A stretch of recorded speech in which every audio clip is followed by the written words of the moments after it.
Halo, Assalamualaikum warahmatullahi wabarakatuh. Kita bertemu kembali dengan saya Hadi di mata kuliah kewirausahaan. Hari ini kita akan membahas tentang sales breakthrough atau selling skill.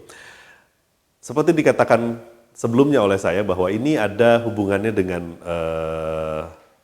turning service into sales atau bagaimana kita membuat sebuah strategi pelayanan yang akan berujung kepada sales atau penjualan. Nah, yang harus kita lakukan sebagai pelaku bisnis adalah memikirkan bagaimana selling skills kita, ya, selling skills kita yang sudah kita lakukan tadi pelayanannya dan bagaimana cara kita menjualnya. Ini yang sudah saya jelaskan di pertemuan sebelumnya. Ada wheel atau istilahnya ada roda yang terus berputar. Kita sebagai pelaku bisnis mendapatkan new customer, kita jaga, kita go, atau istilahnya kita tingkatkan loyalitasnya, kita jalin hubungan baiknya, dan ujungnya bahwa kita ingin mendapatkan konsumen yang baru lagi dengan advokasi. Ini merupakan sebuah proses selling proses model, ya. Selling proses model yang kita lakukan sebagai pelaku bisnis itu mungkin bisa diawali daripada prospecting. Kita melakukan sebuah prospecting. Kita menganalisis segmentasi, targeting, positioning, mungkin karakteristik konsumennya, karakteristik pasarnya, dan segala macamnya kita prospek. Dan tugas kita yang pertama adalah bagaimana konsumen tersebut bisa aware atau mengetahui existing kita ya sebagai bisnis atau sebagai sebuah produsen yang menghasilkan sebuah produk yang bermanfaat bagi mereka. Yang kita lakukan adalah approaching. Ya, kita approach, kita melakukan pendekatan-pendekatan agar mereka aware. Yang kita lakukan mungkin strategi paling dasarnya atau paling umumnya adalah kita melakukan sebuah strategi komunikasi pemasaran. Komunikasi pemasaran yang sifatnya mass communication, ya. Mungkin bisa dilakukan sebagai diteruskan dengan personal communication boleh, tapi biasanya untuk meningkatkan aware itu lebih kepada mass communication atau komunikasi massa. Seperti contohnya advertising, publicity, dan lain-lain. Tugas kita berikutnya yaitu membuat konsumen itu appeal atau tertarik dengan apa yang kita tawarkan. Untuk apa? Untuk bisa mereka mengetahui kita jualannya seperti ini produk kita sebagai solusi mereka, produk kita sebagai jawaban dari masalah mereka. Kita lakukan itu untuk konsumennya adalah appeal, yaitu kita lakukan probing and presentation. Presentation di sini ya bisa kita pakai sampel, bisa kita lakukan sebuah cara dalam kita tampilkan di iklannya misalkan, yaitu adalah cara untuk bagaimana konsumen itu tertarik. Ya. Selanjutnya, tugas kita adalah bagaimana menarik konsumen itu untuk bertanya ke kita, apa sih produk ini? Kenapa sih produk ini bagus untuk saya? Kenapa produk ini bermanfaat dan segala macamnya? Nah, pada saat konsumen sudah bertanya ke kita, disitulah istilahnya konsumen sudah masuk dalam sebuah cengkraman kita dan kita harus kelola. Kalau tadi di wheel yang pertama adalah itu udah masuk untuk keep and go si konsumen tersebut. Akhirnya kita harus melakukan sebuah closing agar si konsumen melakukan sebuah keputusan pembelian. Nah, keputusan pembelian itu dibagi dua, jadi beli atau enggak. Ya, mudahnya seperti itu. Kalau konsumen jadi beli, itu bisa dikatakan sebagai existing consumer. Ya, existing customer atau pelanggan yang sudah ada, kita analisis datanya, dia itu latar belakangnya apa, kebutuhannya apa, dan kita bisa belajar bahwa oh ternyata pasar kita tuh masuknya ke yang sini, sama nggak dengan yang kita inginkan di awal. Ya, kita coba mereka untuk melakukan sebuah advokasi, terjadilah sebuah advokasi yang menjadikan sebuah referral prospecting, itulah.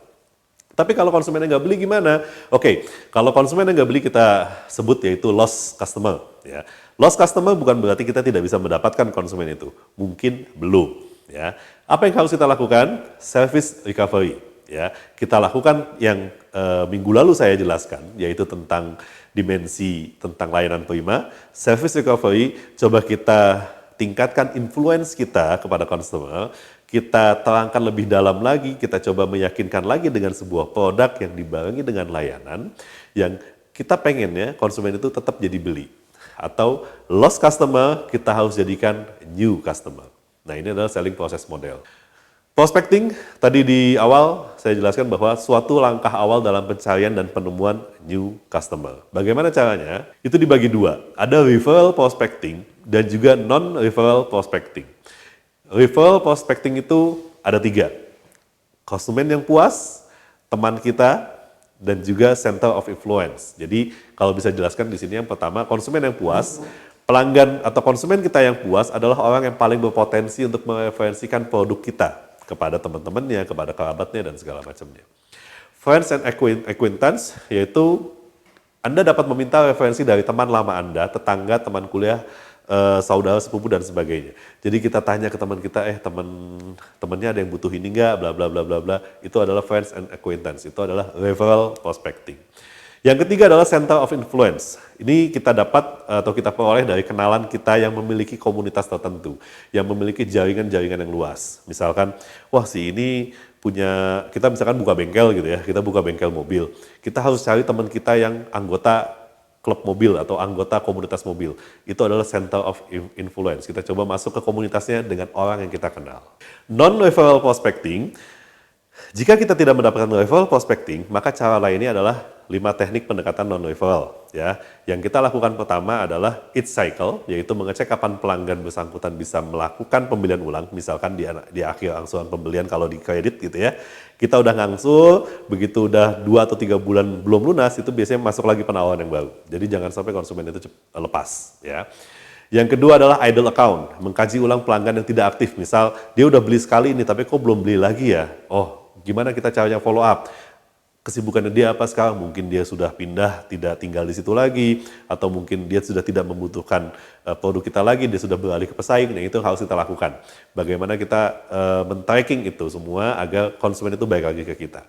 Mass media, kita lakukan tadi mass media untuk grab new customer, dan kita cek apakah strategi mass media communication kita, baik online ataupun offline itu sudah tepat. Ya, kita niatnya udah bisa mendapatkan sebuah pasar potensial atau misalnya konsumen yang potensial.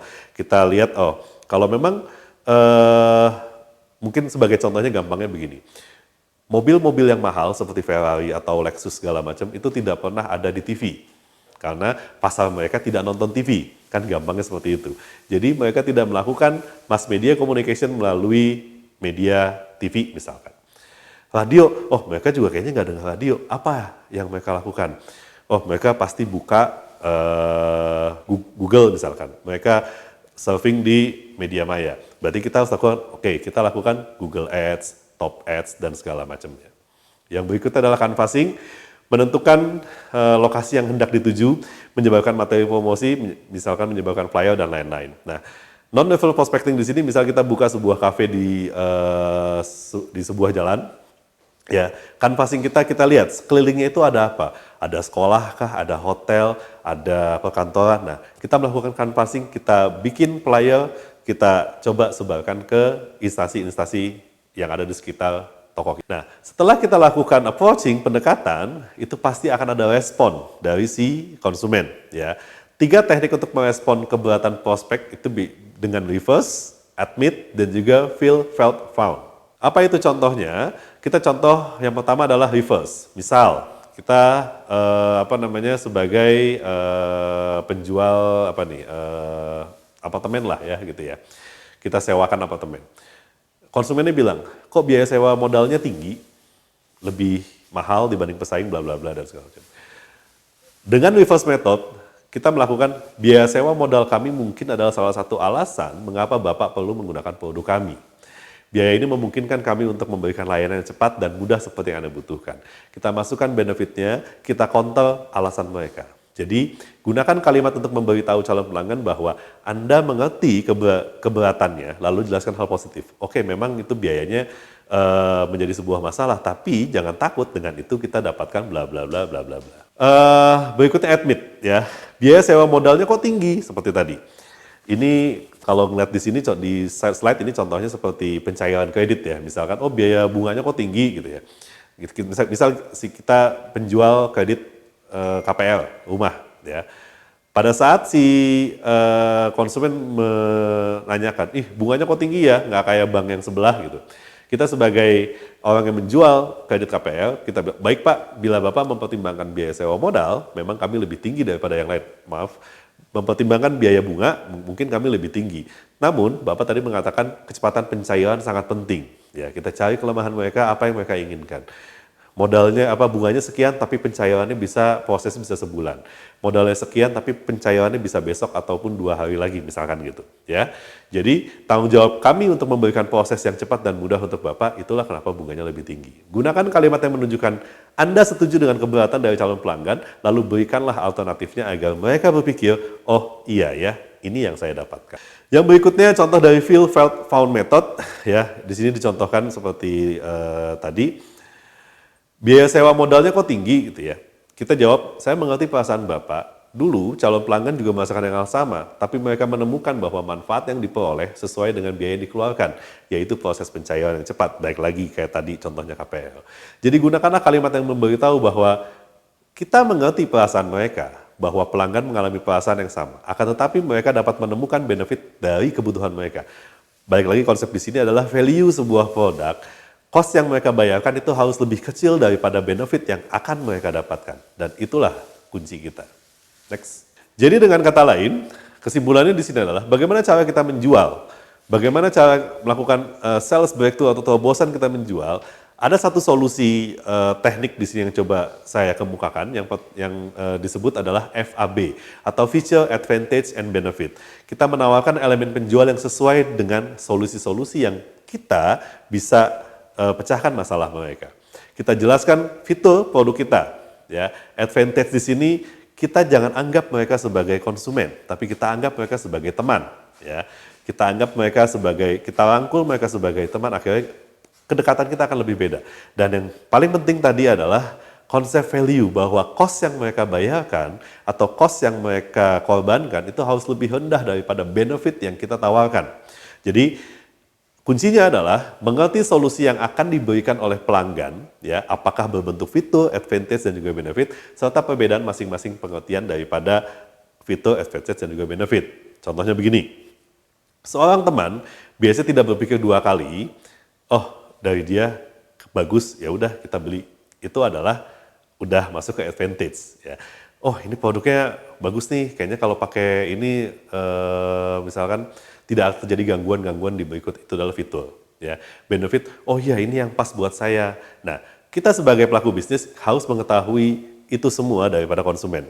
Dan kita melakukan sebuah solusinya, yaitu kita jelaskan fitur kita terapkan advantage kita, dan juga kita tekankan benefit kita agar produk kita memiliki value yang tinggi di mata konsumen. Oke, terima kasih.